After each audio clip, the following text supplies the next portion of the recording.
Have you ever walked into a doctor's office holding a sheet of lab results and felt that knot in your stomach? That feeling that the floor might give way beneath you while you wait for the doctor to explain what that number means? Do you know which number I'm talking about?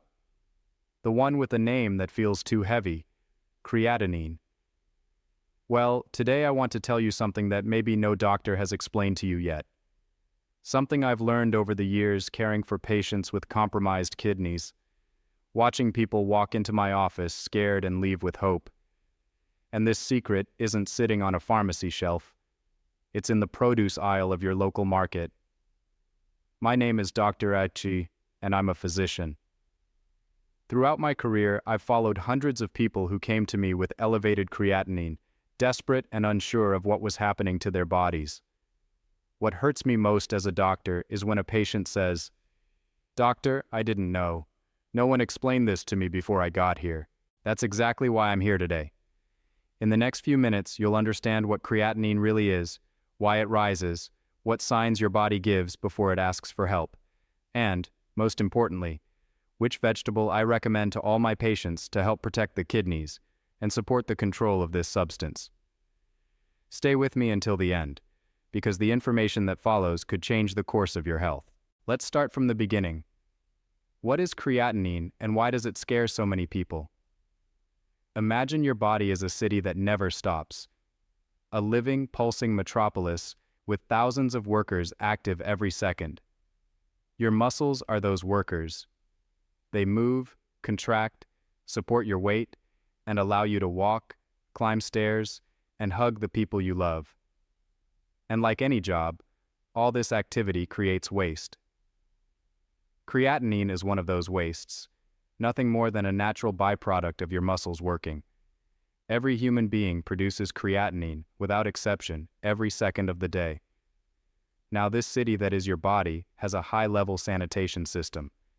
2 extraordinary filters that work 24 hours a day, 7 days a week, without stopping, not on weekends, not on Christmas, not even on your birthday. These are your kidneys. 2 fist-sized organs hidden in your back that filter about 180 liters of blood every day. That's right, 180 liters. It's as if they process a small swimming pool every single day, capturing all metabolic waste, including creatinine, and sending it out through urine. So when your doctor orders a creatinine blood test, they're basically inspecting this sanitation system. They're checking if the filters are working properly. If the number is within the expected range, great. The filters are doing their job efficiently. But if creatinine is high, that's a signal. It's not the creatinine itself that causes the problems. It's the messenger. What it's saying is, attention, the filters are struggling to do their job. Waste is building up in the river, which is your blood. And why is this serious? Because along with creatinine, other toxins that the body can't eliminate also accumulate. These toxins cause fatigue that doesn't improve with sleep, swelling in the ankles and feet, especially at the end of the day, morning nausea, loss of appetite, and sometimes foamy urine, which can indicate protein loss. Your body is trying to shout what the tests are already whispering. According to the World Health Organization, 10% of the world's population has some degree of chronic kidney disease. In Brazil, the Ministry of Health published an epidemiological bulletin in 2024 showing that medical visits for chronic kidney disease increased by 152% in recent years, with most cases concentrated in people aged 50 to 79. Around 50,000 new dialysis cases appear in Brazil every year.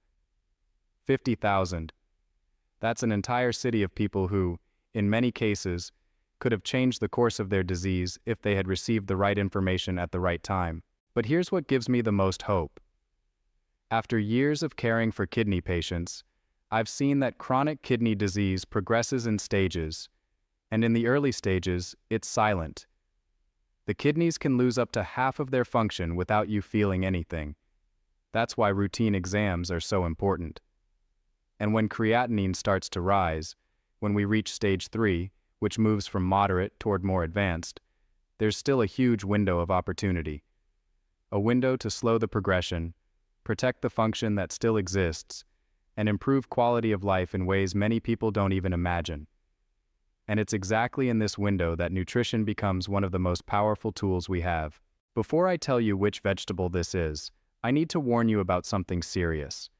Because if you've searched on Google about how to lower creatinine, you've probably seen an avalanche of promises.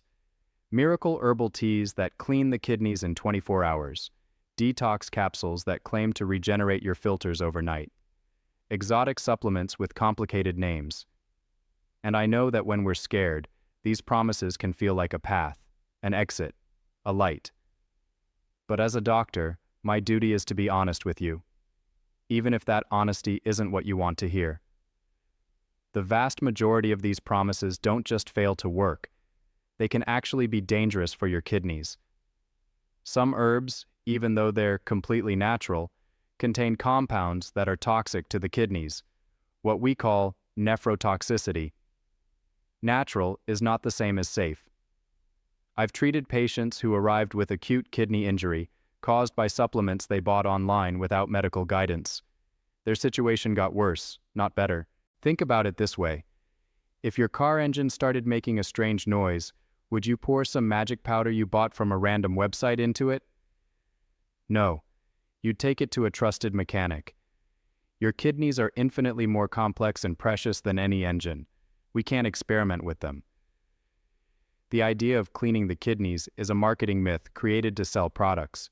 Your kidneys are the body's cleaning system. They don't need to be cleaned. They need to be supported, protected, and nourished in the right way. And the real solution, the one backed by science, is much simpler, much cheaper, and available to anyone. It starts on your plate.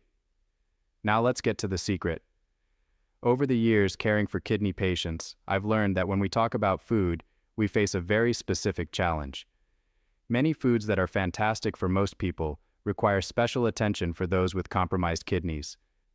A banana, for example, is a wonderful fruit, full of energy and nutrients. But for someone with advanced chronic kidney disease, the high potassium in bananas can be dangerous, because poorly functioning kidneys can't remove potassium properly. And the buildup of this mineral in the blood, called hyperkalemia, can cause very serious heart rhythm problems. This is serious. So when we look for a food that truly protects the kidneys, it needs to meet very specific criteria. Low in potassium, low in phosphorus, low in sodium, but at the same time rich in antioxidants, vitamins, and anti-inflammatory compounds. A food that helps fight oxidative stress and chronic inflammation, the silent drivers of kidney damage. And there's one vegetable that fits this profile almost perfectly. A vegetable that major nephrology centers around the world, including DaVita, one of the largest kidney care networks in the United States, already include in dietary recommendations for kidney patients. This vegetable is the red bell pepper. I know, maybe you were expecting something more exotic or rare, like an Amazonian root or a Himalayan leaf.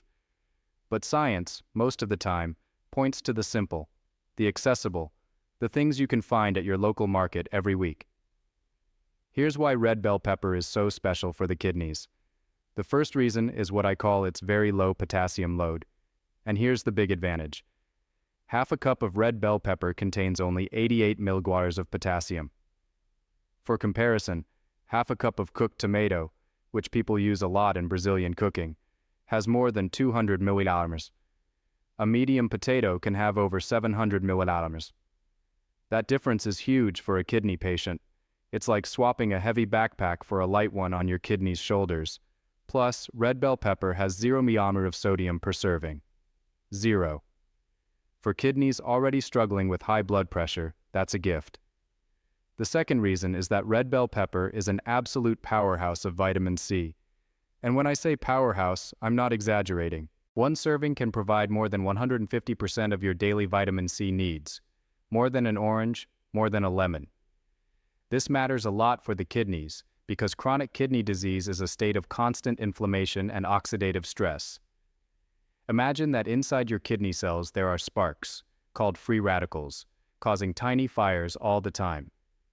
Vitamin C is one of the best firefighters there is. It neutralizes those sparks, and protects kidney tissue from progressive damage. The third reason is that vibrant, intense red color. That color isn't just decoration. It comes from compounds called carotenoids, mainly capsanthin and beta-carotene, which are powerful anti-inflammatory agents. And chronic inflammation is exactly what wears down the kidneys day after day, year after year, silently. A study published in the journal Nutrients in 2019 found an association between higher dietary carotenoid intake and slower decline in kidney function in people with chronic kidney disease. In other words, eating foods rich in these compounds can help slow down the clock of kidney damage. The fourth reason is its richness in vitamin B6 and vitamin A. Vitamin A is essential for maintaining the integrity of the tissues that line the kidney filters. Vitamin B6, on the other hand, helps prevent certain types of kidney stones and also fights anemia, a very common complication in kidney disease, since damaged kidneys produce less erythropoietin, the hormone that stimulates red blood cell production. And the fifth reason is fascinating: the gut-kidney axis. This is a relatively recent discovery in medical science, and it has changed how we think about nephrology. There's direct communication between the gut and the kidneys. A healthy gut with balanced good bacteria helps the kidneys. Why?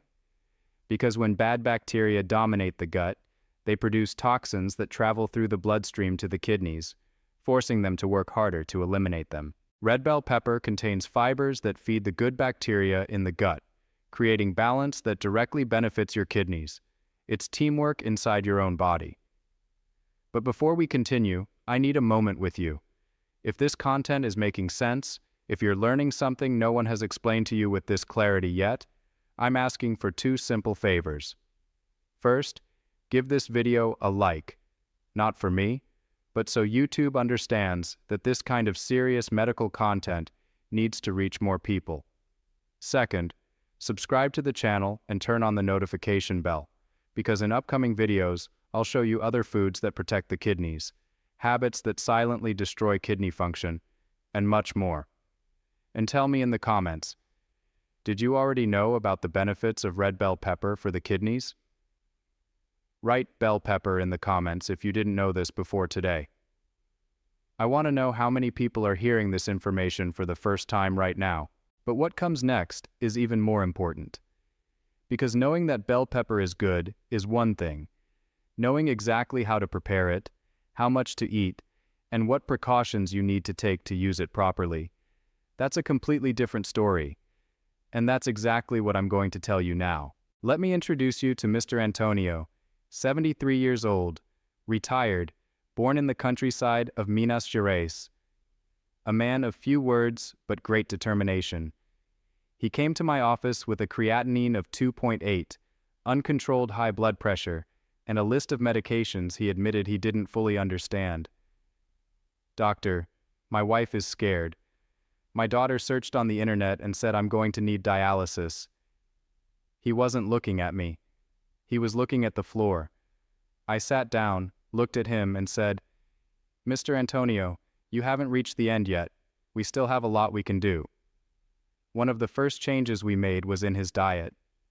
We moved away from ultra-processed foods, daily processed meats, and excessive salt.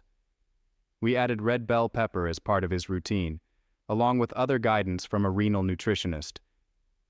6 months later, Mr. Antonio's creatinine had stabilized. He came back to the office with his wife beside him and said, "Doctor, she's sleeping better now." I smiled and thought, this is what preventive medicine does. It doesn't just care for the patient, it cares for the whole family. So let's talk about how to use red bell pepper intelligently in your routine. The first way is raw, and it's the best for preserving vitamin C, which is sensitive to heat. Cut it into strips and store it in the fridge in a sealed container. It stays crunchy, sweet, and fresh. Use it instead of chips for an afternoon snack. Mix it into a salad with leafy greens, cucumber, and a drizzle of olive oil and lemon. Or use it as little boats to fill with tuna in water, shredded chicken seasoned with herbs, or low-sodium cottage cheese. Simple, tasty, and powerful. The second way is lightly cooked. And here we also have an advantage. Light cooking, such as sautéing or roasting, breaks down the plant cell walls, making the carotenoids, capsaicin thin, and beta-carotene easier for the body to absorb. Cut it into strips and quickly sauté in a pan with a little olive oil. Add onion, garlic, and zucchini. It makes a delicious side for grilled fish or chicken breast. Or roast the whole bell pepper in the oven until the skin darkens. Place it in a sealed plastic bag for a few minutes. The skin will slip off easily. And season with chopped garlic and olive oil. This roasted bell pepper can be used in omelets, mixed with scrambled eggs, or as a side for any dish. As for quantity, the recommendation is moderate and consistent, 1/2 to 1 cup per day, which is about half of a large bell pepper. You don't need to eat bell pepper at every meal. Just include it in one of your daily meals and you'll already be getting the benefits without overdoing it. And here's a tip I give to all my patients who need to control potassium in other vegetables like potatoes, carrots, and spinach. The double cooking technique. Peel and cut the vegetable into small pieces. Place it in a large pot with plenty of cold water. Bring to a boil and let it cook for 10 minutes. Drain the water, which is now full of potassium released by the vegetable, and throw it away. Add fresh cold water and cook normally. This process can reduce the potassium content of a vegetable by up to 70%. But pay attention. This is only for people who have a potassium restriction indicated by their doctor. Always consult your specialist before making any dietary changes. And the most important warning of all, there's no point eating red bell pepper every day if you're going to drown it in salt. Sodium is the #1 enemy of damaged kidneys. It forces the kidneys to work harder, raises blood pressure, and causes fluid retention. Learn to use herbs and spices for flavor. Garlic, onion, cilantro, parsley, lemon, black pepper. Nature gave us an entire pantry of salt-free flavors. Use them now. I need to be completely honest with you about the limitations and precautions. Red bell pepper is an excellent tool for the early and moderate stages of chronic kidney disease, stages 1, 2, 3, and early stage 4. But if you're in advanced stage 4, stage 5, or already on dialysis, your diet is a critical and highly specific part of your medical treatment. It needs to be carefully designed by your doctor and a renal nutritionist. Don't make changes, not even adding a red bell pepper, without first speaking with your healthcare team. They know your case, your labs, and your medications. Before I finish, I want to leave you with a thought I've carried with me for many years in medicine. Your kidneys work nonstop for you. While you sleep, while you laugh, while you play with your grandchildren, while you watch the sunset, your kidneys are filtering, cleaning, and balancing. They never ask for a day off. They deserve for you to choose something at least once a day that helps them instead of overloading them. Red bell pepper is one of those choices. Simple, beautiful, colorful, and scientifically supported. Health isn't bought at the pharmacy. It's built meal by meal, choice by choice, day after day. If this video brought you some light, some hope, or some information you didn't have before, I ask you from the heart, share it with someone you love. An older family member, a friend who's worried about their labs, or someone who might need this information right now. One click from you could change another person's life. And in the next video, I'll reveal the 5 foods that, without you realizing it, are silently destroying your kidneys. One of them you probably eat every day and believe is healthy. Don't miss it. Subscribe and turn on the bell so you don't miss out.